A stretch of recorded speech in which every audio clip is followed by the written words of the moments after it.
How goes it? I'm Logan. Quick, what is the first thing you think of when you think of scary? Any game not published by Nintendo, right. Well, what if I told you there is one game out there, developed and published by Nintendo, that scares the piss out of me? Sure, I could be talking about any game they've published, really. Nintendo Switch Sports, Super Mario Maker for Nintendo 3DS, Wii Play Motion. But there is one game out there that stands out from those games. A game that has something that they don't. That's right, I'm talking about Jesus Christ, out of all things to talk about.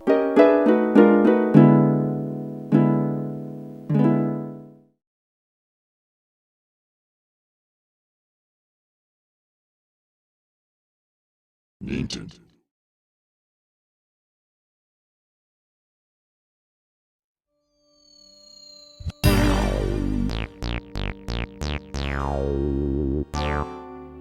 Luigi's Mansion released alongside the GameCube on November 18th, 2001. Luigi's Mansion began development along with the GameCube and was originally supposed to be a tech demo. Nintendo really wanted people to see just how much of a graphical powerhouse this thing was compared to the Nintendo 64. Enough of a graphical powerhouse to have stereoscopic 3D scrapped from the system entirely. The GameCube still does have that capability built in, but the accessory required for it never released, because it would have cost way too much to produce. And only very few games released for the system were developed with stereoscopic 3D in mind, one of which being Luigi's Mansion. So we never saw Luigi's Mansion in 3D.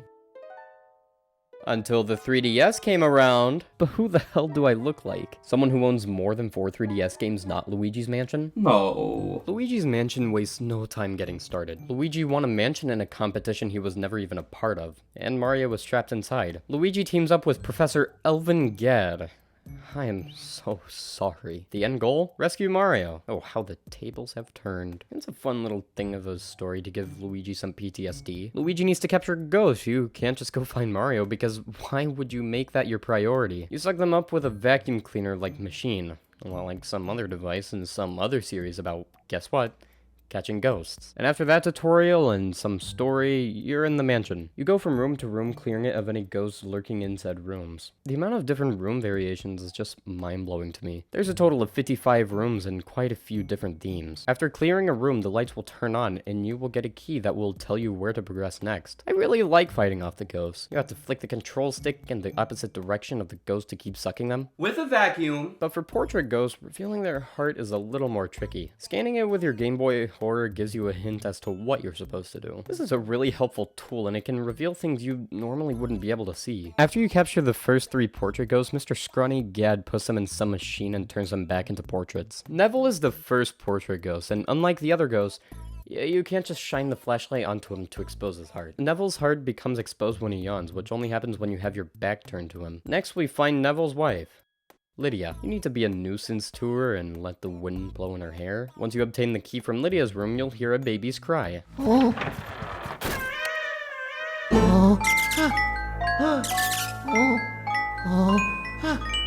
This is Chauncey and he just wants to have fun, but doing what he wants ends in him being all pissed off. This leads to what is essentially a boss battle. On to Area 2, our first encounter is with the Floating Whirlindas, local waltz champions. But because their feet can't touch the ground for obvious reasons, they're no longer able to compete. After that, we're introduced to King Boo, who can be found in the storage room along with 50 other Boos. And Luigi just had to set them free. And after finding a couple of Boos and backtracking a bit, we meet the only ghost that's not against you, Madame Clairvoya. If you bring her specific items, she will help you figure out where to go next. You need to find Mario's hat, gloves, shoes, letter, and star, but those will be obtainable later. Next ghost you suck is Shivers. I found this one really annoying to expose the heart of, mainly because I'm an idiot, if that wasn't already obvious enough. To expose his heart, you first need to find the fire elemental metal. Elemental metals give the poltergust the ability to spit out whatever elemental metal you collected. In this case, it's fire. The only other 2 elemental metals are water and ice. If you're waiting for me to explain what those are, find a damn dictionary. I shouldn't have to explain this. And these can also be used to interact with certain objects or ghosts within the mansion. If you light Shivers' candles, he pisses himself. Yeah, I would too if my candles were suddenly lit with no explanation. All you have to do now is follow Shivers for a painful amount of time. You just need to wait for him to sit down, and then his heart is exposed. He was wandering the mansion looking for his deceased master's will, in hopes to inherit some of his fortune. What need do ghosts have for money? Please someone tell me, I'm having trouble sleeping because of this. Next portrait ghost is Melody Pianissima, who you find in a room full of instruments. If you activate all of them, you get a fun little rendition of the Super Mario Bros. Theme, which she happily plays along to.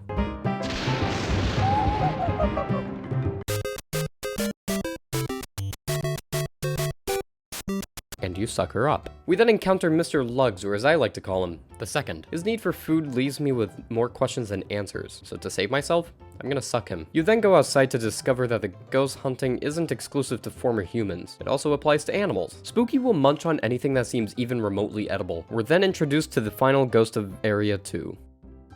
Bogmire, who much like Chauncey, has his own arena battle. Then, Area 3. In Area 3, you find a well to discover Mario was trapped in a painting by King Boo.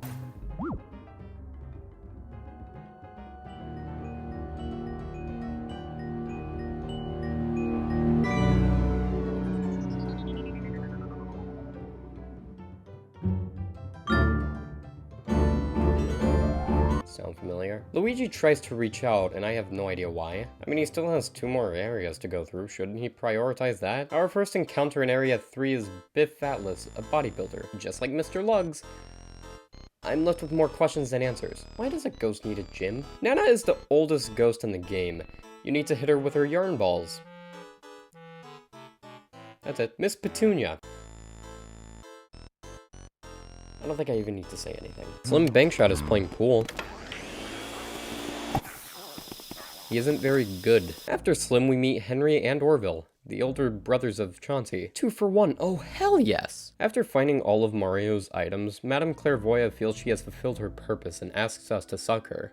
The boss of this area is Boo Losses, a giant boo made up of 15 boos. At the beginning of Area 4, the mansion is struck by lightning, sending the entire mansion into a complete blackout. And of course, the lack of light means the anti-lack of ghosts. But you just can't defeat all of them. It's just impossible. Not only will no light come on after defeating any of them, but there's also a higher limit as to how many ghosts can be in that room. This makes fighting off any ghost damn near impossible. On your hunt for the generator that will end the blackout, you meet Uncle Grimly. He makes an okay attempt at scaring Luigi, and you suck him. What more do you want? After turning the lights on, you can progress through the final area. The next portrait ghosts are the Clockwork Soldiers. They once belonged to a collector, but now they can walk on their own. And after a bit of wandering, you'll discover that Luigi is a drug addict. This room is flipped completely upside down. And I find it funny how the child, Soupy, just doesn't care. So the only logical thing to do here is to suck her up. That's the last time I'm ever gonna do that to a child. The next portrait ghost is Jarvis. I don't get you. He's not a human or an animal. He just loves jars. But exposing his heart is pretty fun. You just gotta play whack-a-mole with him to do so. Sir Weston isn't anything special. He's just in a room full of ice. The last portrait ghost is Vincent van Gogh. He hasn't sold a single painting in 30 years and refuses to let his art die. Quite literally. Defeating all of them puts him into cardiac arrest. And King Boo and Bowser? This battle is a whole combination of Luigi's fears.